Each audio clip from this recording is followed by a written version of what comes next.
Fiz uma enquete no Instagram um dia desses, perguntando quais são as maiores dificuldades dos engenheiros.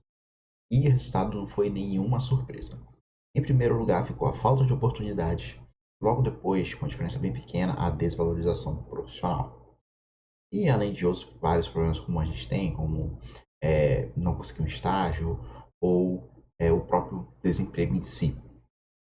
E hoje eu queria comentar um pouco sobre esse tema com vocês.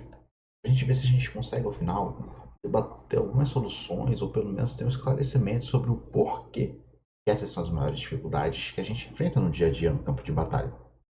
Meu nome é Roberto Lucena, sou engenheiro empreendedor, sou engenheiro civil, mas principalmente sou engenheiro estrutural, na área que eu atuo.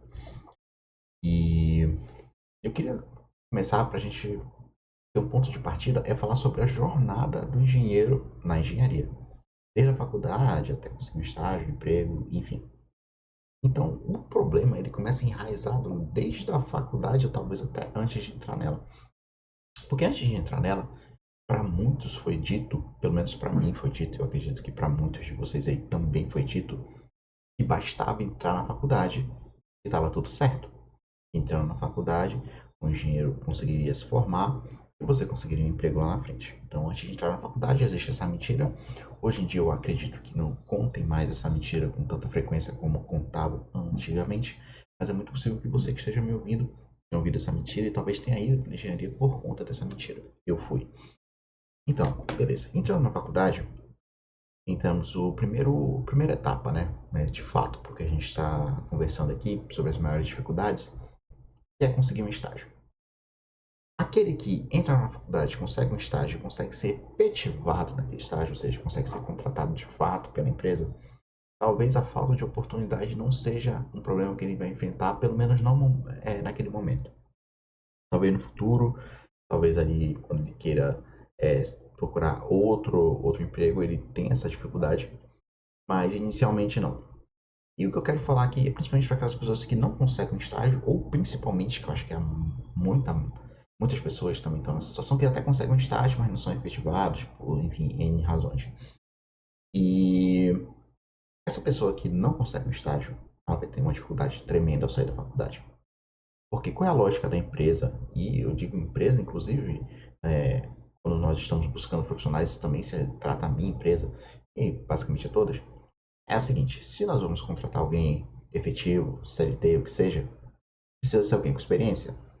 Porque as pessoas que a gente contrata sem experiência, a gente contrata no regime de estágio para poder treinar, para poder, enfim, efetivar. Então tem essas duas situações, quando a gente precisa de alguém urgente, já precisa ser alguém já, pelo menos, conhecimentos básicos, e precisamos de alguém já com experiência. Quando a gente não está com tanta pressa e sabe que precisa investir nessa pessoa, contrata no regime de estágio, para poder ir treinando e ser efetivado lá na frente. Então tem essas duas situações. A pessoa que não consegue esse estágio logo no começo, enfim, ou no final da faculdade, tanto faz, se ela se formar sem esse estágio, ela não vai ter nenhuma experiência prévia para demonstrar para seus futuros empregadores, para suas futuras empresas, que ele consegue, de fato, exercer aquele trabalho. E o fato de você não ter o estágio, não ter conseguido o estágio, não, a gente sabe que não significa que você não consiga exercer esse trabalho. Muito provavelmente você consegue. Mas ali é uma forma de valorização. Valorização que eu digo no sentido de ranquear os profissionais, beleza? Eu preciso achar, eu pensando como empresa, eu preciso achar um profissional, preciso achar esse profissional rápido, vou fazer uma seleção. E acho que o primeiro item da seleção é, pelo menos ter uma experiência prévia. É algo, uma lógica comum de se chegar. Não estou dizendo se está certo ou está errado, mas é uma lógica comum. Tá? Então, o que a gente pode fazer? Para essas situações, eu acredito que a pessoa que está na situação mais complicada, uma das possibilidades é mostrar no dia a dia para as pessoas que fez faculdade com você, para as pessoas que estão na mesma área que você está pelo menos estudando, pelo menos envolvido na área. No LinkedIn tem muito disso. Muitos profissionais compartilham no dia a dia seus estudos sobre determinada área, não necessariamente um estudo que eu digo, um estudo formal, com graduação, mestrado, mas um estudo aplicando alguma situação, por exemplo, um engenheiro de computação, ele talvez não esteja estagiando no momento, mas está ali publicando que está desenvolvendo um site para mostrar para as pessoas que ela de fato consegue fazer aquilo. Então, eu acho que esse seria mais ou menos o caminho para a falta de oportunidade, principalmente daqueles que não conseguiram estágio logo de primeira. Eu me enquadrei nessa situação. Eu não tive estágio. Não. Estagiei, claro, o estágio era obrigatório, mas não consegui ser efetivado. Até porque eu estagiei em 2 órgãos públicos, então a efetivação não existe em órgão público, né? Você precisa passar no concurso. Então, eu realmente fui por esse caminho de não conseguir ser efetivado, sair da faculdade apenas com experiência de estágio e para mostrar que eu sabia daquilo que eu dizia que sabia, eu mostrava, mostrando meus estudos, o que eu estava fazendo. E foi assim que eu consegui minhas primeiras oportunidades. E acredito que esse seja o caminho para quem não conseguiu ali um estágio logo de primeiro. Mas, beleza. Passando dessa primeira etapa, digamos que você tenha conseguido um emprego efetivado, seja logo depois do estágio, seja depois de formado. Tem um segundo problema. O emprego que você conseguiu provavelmente não lhe paga tanto. E aí a gente entra na desvalorização do profissional da engenharia. Esse problema, assim, como é que resolve um problema que não está nem perto de estar nas nossas mãos? E eu acho que esse é o grande ponto, né? Se a gente não consegue obter mais valorização, seja financeira, seja de tempo, seja de reconhecimento, sabe? Que valorização para cada pessoa tem um significado diferente. Como é que a gente pode resolver esse problema? Eu acredito que um dos melhores caminhos para você resolver esse problema é você fazer algo parecido com aqueles que não têm a oportunidade fazem no começo. Que é mostrar o que você está fazendo no seu trabalho para demonstrar para as outras pessoas, outros empregadores, que você consegue sim exercer aquele trabalho, que você é muito bom naquilo, que vale a pena ter você na empresa dele. Ou, e aqui que vem o pulo do gato, foi o que eu fiz. Mostrar para outras pessoas, não necessariamente empregadores, que você consegue fazer isso para, em vez de eles contratarem diretamente uma empresa que lhe terceirizaria o serviço, contratar diretamente você para resolver o serviço e você conseguir manter a maior parte do lucro.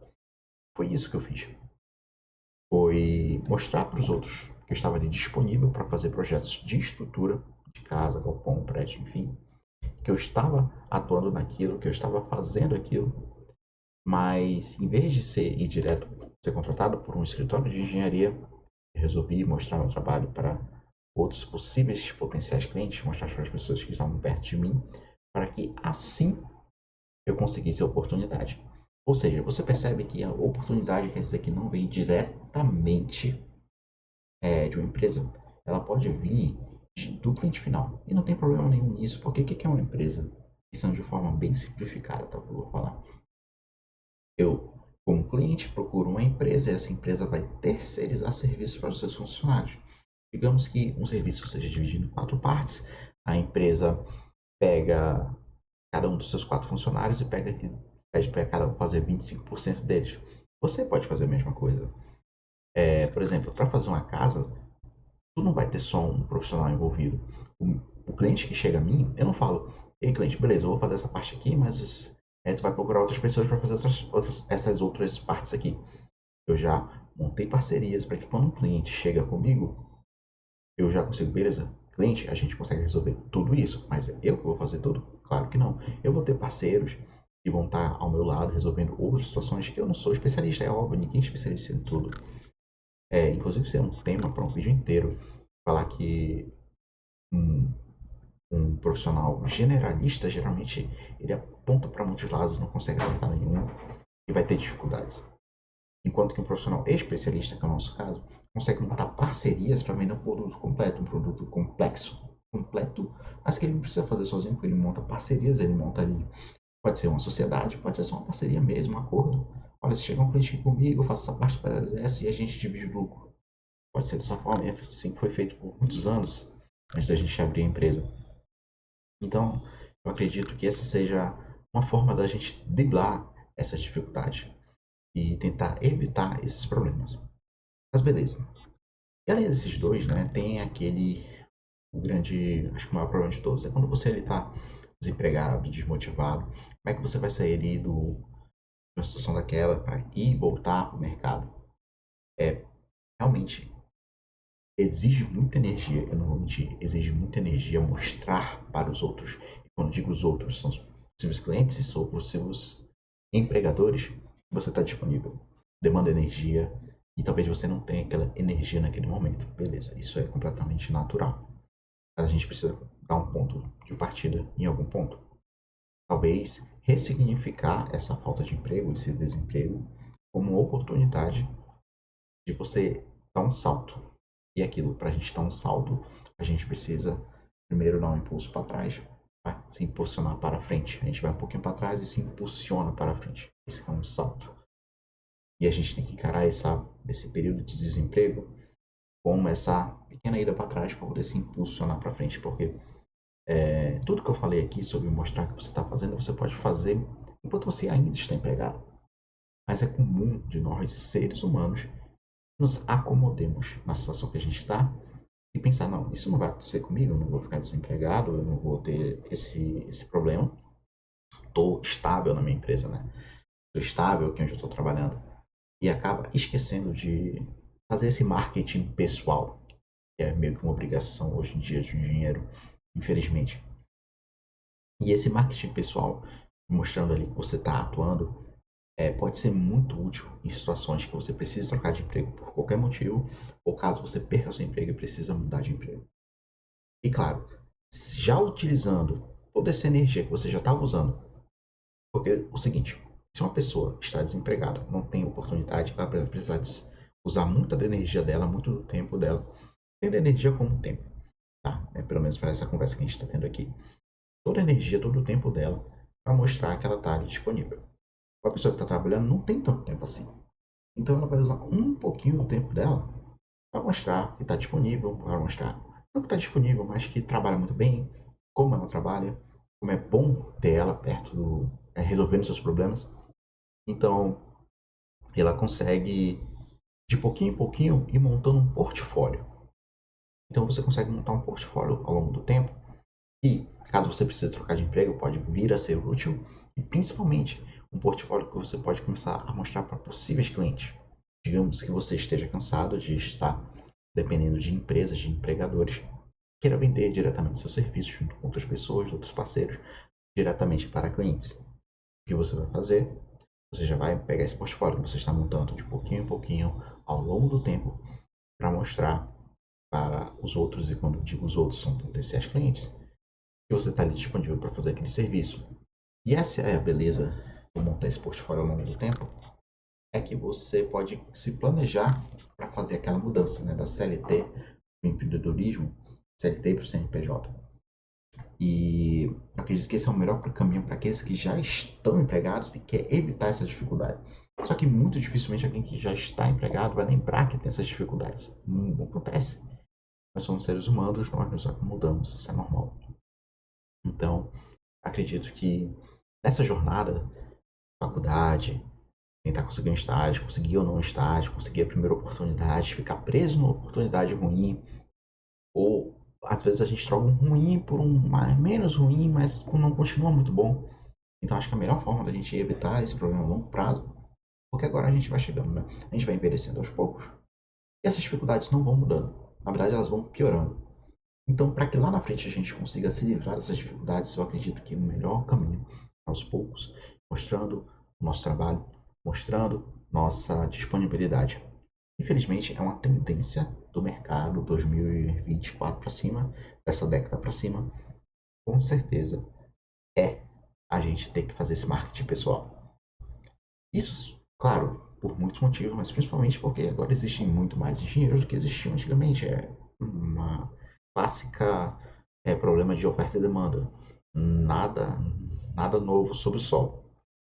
Então acredito que essas são as maiores dificuldades dos engenheiros. Acredito que a gente teve uma boa conversa sobre como é que a gente pode evitar ou tentar se blindar. Eu sei que a gente não fica 100% blindado, né? Não existe isso. Mas a gente pelo menos melhora nossas chances. Eu acho que o sucesso, eu acredito mesmo que o sucesso seja uma mistura que envolve a gente diminuir as chances de dar errado. E tudo isso que a gente conversou aqui diminui muito as chances de dar errado. Pode dar errado? Claro que pode, é a vida. Mas pelo menos a gente diminui nossas chances. E mesmo que dê errado, a gente consegue fazer da forma mais rápida para dar certo de novo. Eu acredito que esse seja o caminho. Agradeço muito pela atenção de vocês e até a próxima.